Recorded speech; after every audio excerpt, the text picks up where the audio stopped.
Hello అండి. Mutton dum పలావ్‌ని మనం ఇంట్లో రెస్టారెంట్ రుచి కంటే మించిన టేస్ట్‌తో తయారు చేసుకోవచ్చు. మనం బాస్మతి రైస్ అనేది ఏమాత్రం విరిగిపోకుండా ఎలా కలిపినా కూడా మనకి బాస్మతి రైస్ టెక్స్చర్ అనేది ఏమాత్రం ఇలా విరిగిపోకుండా ఇలా చక్కగా ఉండేటట్టు మటన్ అనేది కరెక్ట్‌గా కుక్ అయ్యేటట్టు ఈ వీడియోలో చూపిస్తున్నాను. హలో అండి. నమస్తే. వెల్కమ్ టు మై ఛానల్ విరోహిమాస్ కిచెన్. ముందుగా నేను బాస్మతి రైస్‌ని నానబెట్టుకుంటున్నానండి. నేనొక 3 గ్లాసెస్ బాస్మతి రైస్‌ని తీసుకుంటున్నాను. నేనిక్కడ దావత్ కంపెనీ నుంచి తీసుకుంటున్నాను.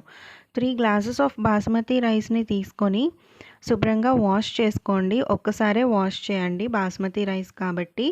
దాంట్లో మనకి మంచి ఫ్లేవర్స్‌తో నిండి ఉంటుందండి బాస్మతి రైస్ నార్మల్ రైస్ కంటే కూడా.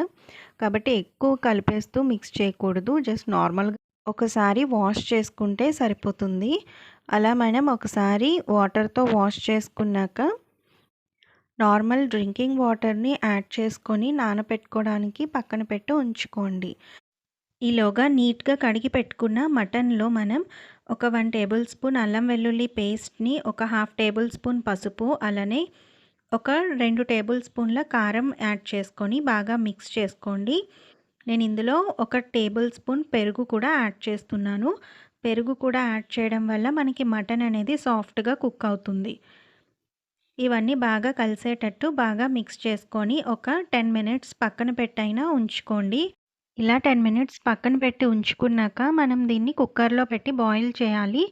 డైరెక్ట్ కుక్కర్‌లో అయినా మీరు బాయిల్ చేయొచ్చు. లేదా ఇలా కుక్కర్‌లో వాటర్ యాడ్ చేసుకొనైనా ఇలా గిన్నె పెట్టుకొని బాయిల్ చేయండి. ఇలా అయితే 10 విజిల్స్ వరకు పడుతుందండి. అదే డైరెక్ట్ కుక్కర్‌లో అయితే 6-8 విజిల్స్ పడుతుంది మటన్ తత్వాన్ని బట్టి. ఇప్పుడు బిర్యానీ మసాలా కోసం మిక్సీ జార్‌లో 2 టేబుల్ స్పూన్ల గసగసాలు యాడ్ చేస్తున్నాను. అలానే 1 ఇంచు దాల్చిన చెక్క, ఒక 10, 12 యాలకులు, అలానే ఒక 12-14, 15 వరకు అయినా మనం లవంగాలు తీసుకోవచ్చు. హాఫ్ టేబుల్ స్పూన్ సోంపు, ఒక టేబుల్ స్పూన్ ధనియాలు, ఒక టేబుల్ స్పూన్ జీలకర్ర, 8 మెంతులు, half table spoon pepper powder, అలానే 8 లేక 10 వరకు జీడిపప్పు పలుకులు యాడ్ చేయండి. ఇక్కడ పెప్పర్ పౌడర్ లేకపోతే మిరియాలు డైరెక్ట్‌గా వేసుకోండి. అలానే ఇవి నేను డైరెక్ట్‌గా ఆయిల్‌లో ఫ్రై చేసేవన్నమాట. బిర్యానీ మసాలాలు. అలానే బిర్యానీ ఆకు, అనాస పువ్వు, జాపత్రి, బండ పువ్వు, మరాఠీ మొగ్గ, ఇంకా షాజీరా. ఇవి డైరెక్ట్ ఆయిల్‌లో ఫ్రై చేసుకుందాం. ఇవి నేను మిక్సీ పట్టడానికి కొంచెం వాటర్ యాడ్ చేస్తున్నాను. వాటర్ యాడ్ చేసుకొని ఫైన్ పేస్ట్‌గా మనం గ్రైండ్ చేసుకొని పెట్టుకోవాలి ఇలాగా. ఇది మనం పక్కన పెట్టి ఉంచుకుందామండి. ఇప్పుడు మనం బిర్యానీ తయారు చేసుకోవడానికి మందపాటి గిన్నెని స్టవ్ మీద పెట్టుకొని ఇలా ఈక్వల్ క్వాంటిటీస్‌లో నెయ్యి, అలానే ఆయిల్‌ని యాడ్ చేసుకోవాలి. 2 టేబుల్ స్పూన్స్ ఆయిల్‌కి 2 టేబుల్ స్పూన్స్ నెయ్యి యాడ్ చేసుకుని, ముందుగా నేను మీకు చూపించాను కదండీ! అనాస పువ్వు, జాపత్రి, అనాస పువ్వులు ఒక 5 లేక 6, నేను ఇదంతా హాఫ్ కేజీ బాస్మతి రైస్‌కి చూపిస్తున్నాను. Half KG basmati rice, half KG mutton. So, అనాస పువ్వు అనేది ఒక 5 లేక 6 యాడ్ చేయండి. మరాఠీ మొగ్గలు 6 లేక 8 యాడ్ చేయండి. షాజీరా ఒక టేబుల్ స్పూన్ యాడ్ చేయండి. బండ పువ్వు లేదా దాన్ని స్టోన్ ఫ్లవర్ అని కూడా అంటూ ఉంటారు. దాన్ని కూడా కొంచెమే యాడ్ చేయండి. అది చాలా ఎక్కువ ఫ్లేవర్డ్‌గా ఉంటుంది. అలానే 2 జాపత్రి, అలానే బిర్యానీ ఆకులు ఒక 5 లేక 6 ఇలా తుంచి వేసుకుంటే కొంచెం ఫ్లేవర్ బాగా వస్తుందనమాట ఆయిల్‌లో ఫ్రై అయ్యి. వీటిని మనం బాగా ఫ్రై చేసుకోండి. ఇవి కొంచెం ఫ్రై అయ్యాక ఇందులో నేను జీడిపప్పుని యాడ్ చేస్తున్నాను. ఒక గుప్పెడు జీడిపప్పుని యాడ్ చేయండి. టేస్ట్ బావుంటుంది. లేకపోయినా పర్వాలేదు, స్కిప్ చేసేయొచ్చు. అలానే ఇందులో నేను ఒక 2 లేక 3 మీడియం సైజ్ ఆనియన్స్‌ని పొడుగ్గా కట్ చేసుకున్నవి యాడ్ చేస్తున్నాను. వీటిని బాగా మిక్స్ చేసుకొని ఇవి మగ్గడానికి కొంచెం సరిపడా సాల్ట్‌ని యాడ్ చేయండి. ఇది బిర్యానీ మొత్తానికి కాదు, ఓన్లీ ఆనియన్స్ మగ్గడానికి మాత్రమే సాల్ట్‌ని యాడ్ చేస్తున్నాను. ఇవి కాసేపు మనం ఫ్రై చేసుకున్నాక ఇందులో మనం పొడుగ్గా కట్ చేసి పెట్టుకున్న పచ్చిమిర్చి చీలికల్ని, అలానే ఒక గుప్పెడు పుదీనా ఆకుల్ని కూడా యాడ్ చేయండి. యాడ్ చేసుకొని బాగా మిక్స్ చేసుకోండి. ఇవి మగ్గేలోగా మనం మటన్ అనేది కుక్కర్‌లో పెట్టి ఉంచుకున్నాం కదా! అది మనకి బాయిల్ అయిందో లేదో కుక్కర్ విజిల్స్ అన్నీ అయిపోయాక తీసి చూద్దామండి. మటన్ అనేది బాయిల్ అయిపోతే దాన్ని మనం ఓపెన్ చేసేసి పక్కన పెట్టి ఉంచుకుందాం. కుక్కర్ ఓపెన్ చేస్తున్నాను. మటన్ చక్కగా కుక్ అయింది. చూసారు కదా! నేను ఒక 10 విజిల్స్ పెట్టానండి. మనకి మటన్ అనేది లేతది, మధ్యస్థంగా లేదా ముదారవి ఇలా మనం ఎప్పుడు ఒకేలాంటిదైతే మటన్ షాప్ వాడు ఇవ్వడు కదా! సో, మనకి ఎలా ఉన్నది అనేది దాని ప్రకారం మనం ఎక్కువ విజిల్స్ అనేది పెట్టుకోవాలి. ఒకవేళ మనకి మటన్ బాగా ముదరగా ఉంది అని అనుకుంటే కొంచెం వంట సోడా అనేది యాడ్ చేయండి. పెరుగు, వంట సోడా కలిపి యాడ్ చేసి మనం కుక్కర్‌లో పెట్టేటట్టయితే అది త్వరగా బాయిల్ అవుతుంది. మటన్ అనేది ఇలా కుక్ అయితే సరిపోతుందండి. మళ్ళీ మనం బిర్యానీతో పాటు కూడా మళ్ళీ కుక్ చేస్తాం. నేను చూపిస్తున్నాను కదా! కుక్ అయింది అని మీకు చూపిస్తున్నాను. ఇప్పుడు మనకి ఈ ఆనియన్స్, పచ్చిమిర్చి అనేవి ఫ్రై అయిపోయాయి. ఈ ఫ్రై అయ్యాక 1 టేబుల్ స్పూన్ అల్లం వెల్లుల్లి పేస్ట్‌ని యాడ్ చేయండి. ఆల్రెడీ మటన్ ఉడికేటప్పుడు 1 టేబుల్ స్పూన్ అల్లం వెల్లుల్లి పేస్ట్‌ని వేసాము. ఇప్పుడు 1 టేబుల్ స్పూన్ యాడ్ చేస్తున్నాను. అల్లం వెల్లుల్లి పేస్ట్ అనేది పచ్చివాసన పోయేంత వరకు బాగా మిక్స్ చేసుకోండి. అలా బాగా మిక్స్ చేసుకున్నాక మనం ముందుగా మిక్సీ చేసి పెట్టుకున్న మసాలా పేస్ట్ ఉంది కదండీ! అది యాడ్ చేసుకోవాలి. ఇక్కడ మనకి గసగసాలు లేకపోయినా జీడిపప్పు పలుకుల్ని యాడ్ చేసాం కదండీ!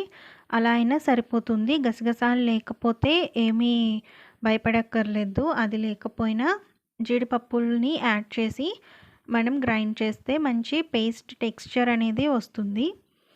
ఇది మనకి రైస్‌కి బాగా పట్టి చాలా టేస్ట్ అనేది ఎన్హాన్స్ అవుతదండి. బిర్యానీ కానీ, పలావ్ కానీ మసాలా అనేది చాలా ఇంపార్టెంట్. అది ఎక్కువైనా బాగోదు. అలా తగ్గిపోయినా కూడా మనకి ఫ్లేవర్డ్‌గా అనిపించదు. కాబట్టి కరెక్ట్‌గా యాడ్ చేసుకోండి. ఈ మసాలాని కూడా కాసేపు మనం ఫ్రై చేసుకుందాం ఆయిల్‌లో. కాసేపు మసాలా కూడా ఫ్రై అయితే టేస్ట్ అనేది బావుంటుంది. ఇక్కడ మిగిలిన మసాలాని కూడా కొంచెం వాటర్ యాడ్ చేసి ఇందులో యాడ్ చేస్తున్నానండి.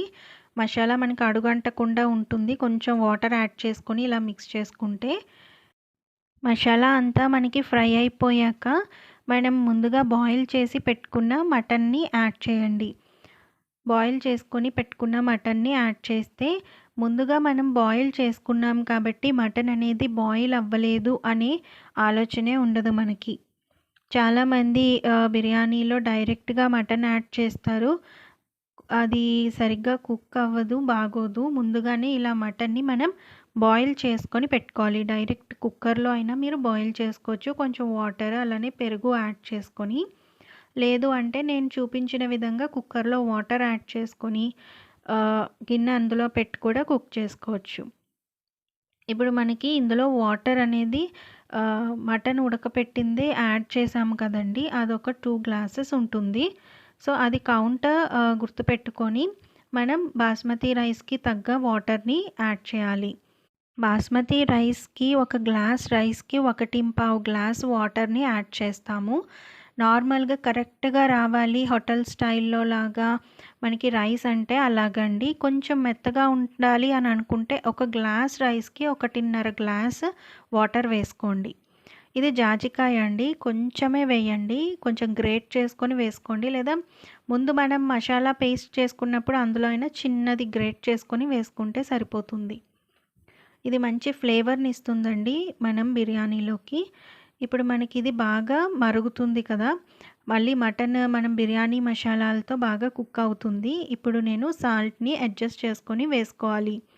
ముందు మనం ఆనియన్స్ మగ్గడానికి మాత్రమే సాల్ట్ యాడ్ చేసాము. ఇప్పుడు పలావ్‌కి సరిపడా సాల్ట్ లేదా గల్లుప్పుని గాని యాడ్ చేయండి. నేను గల్లుప్పునే యాడ్ చేస్తున్నాను. అలానే సన్నగా తరిగి పెట్టుకున్న కొత్తిమీరని యాడ్ చేస్తున్నాను. యాడ్ చేసి ఒకసారి మనం బాగా మిక్స్ చేసుకుందామండి. మనకిది ఆయిల్ పైకి తేలేంత వరకు అని ఏమీ ఉండక్కర్లేదు.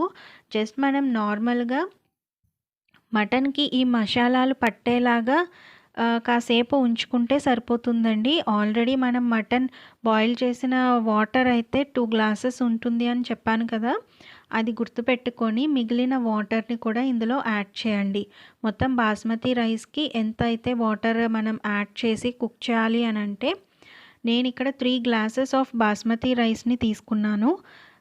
సో, 3 గ్లాసెస్‌కి 4 గ్లాసెస్ వాటర్‌నైతే యాడ్ చేయాలి. ఆల్రెడీ ఇందులో 2 గ్లాసెస్ ఆఫ్ వాటర్ ఉంది కాబట్టి నేను ఇంకొక 2 గ్లాసెస్ వాటర్‌ని యాడ్ చేస్తాను.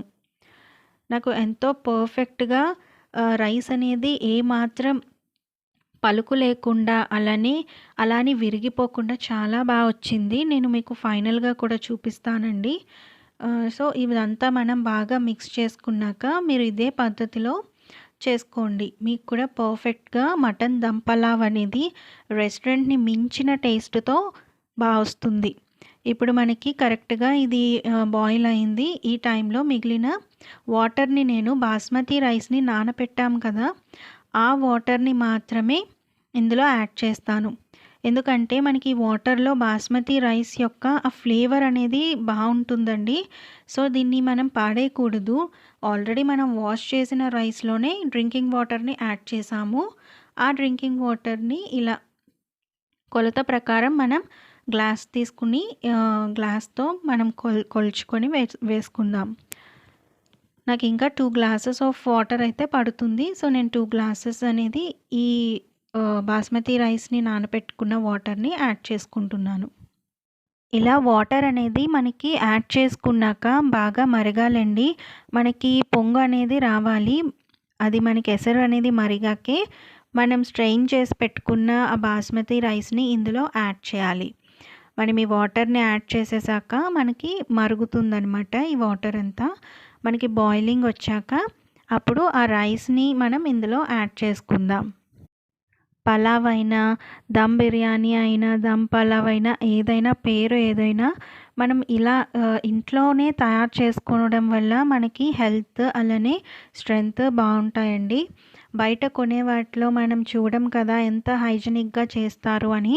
సో, మీ అంతట మీరే మీ చేతుల మీదుగా ఏదైనా సరే చేసుకుంటే చాలా హెల్తీగా అలానే ఫ్యామిలీతో కలిసి టైం స్పెండ్ చేస్తూ ఎంజాయ్ చేయొచ్చు.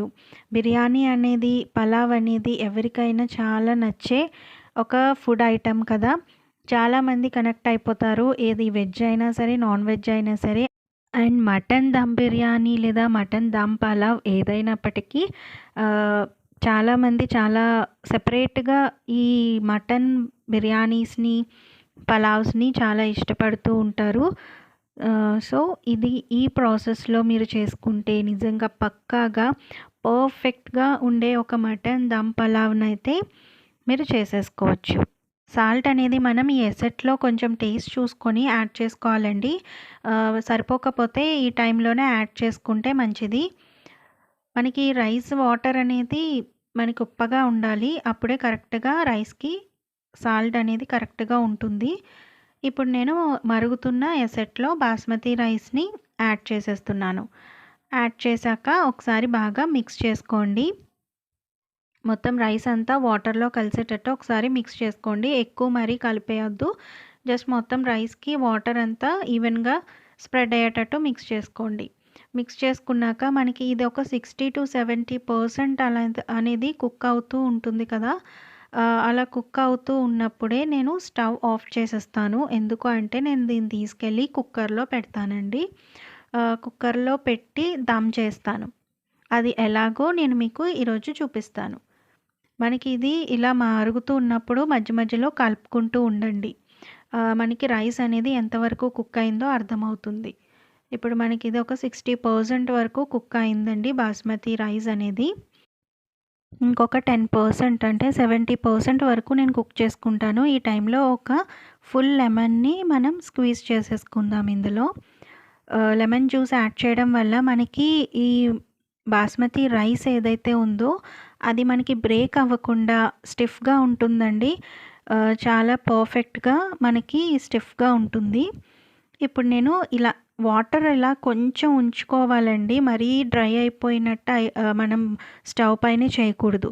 ఇలా కొంచెం 70% కుక్ అయిన రైస్‌ని తీసుకెళ్ళి ఇలా కుక్కర్‌లో దమ్ చేసుకోండి. చూడండి ఎంత పర్ఫెక్ట్‌గా మనకి కుక్కర్ తీసి చూస్తే ఇలా పర్ఫెక్ట్‌గా తయారయ్యి ఉంటుంది. దీన్ని మనం తీసుకొని నేను మీకు దగ్గరగా చూపిస్తాను. చూడండి రైస్ అనేది అస్సలు మనకి విరిగిపోదు. మీరు ఎలాగైనా కలపండి. రైస్ విరిగిపోకుండా ఉంటుంది. మీరు కుక్కర్ అనేది వెంటనే ఓపెన్ చేయకూడదండి. మనకి విజిల్స్ అనేవి ఒక 3-4 విజిల్స్ రానివ్వండి. చూసారా మటన్ కూడా పర్ఫెక్ట్‌గా కుక్ అయింది. విజిల్స్ అనేవి 3-4 విజిల్స్ రానివ్వండి ఇలా పెట్టేసి. అప్పుడు మనం స్టవ్ ఆఫ్ చేసేస్తాం కదండీ! ఆఫ్ చేశాక ఒక 10-15 మినిట్స్ అనేది మనం డిస్టర్బ్ చేయకుండా వదిలేయాలి. వదిలేసి ఆ తర్వాత మనం కుక్కర్ ఓపెన్ చేసి చూసి తీసేసేయాలి. అప్పుడు మనకి పర్ఫెక్ట్‌గా రైస్ అనేది దమ్ అవుతుందండి ఇలాగా.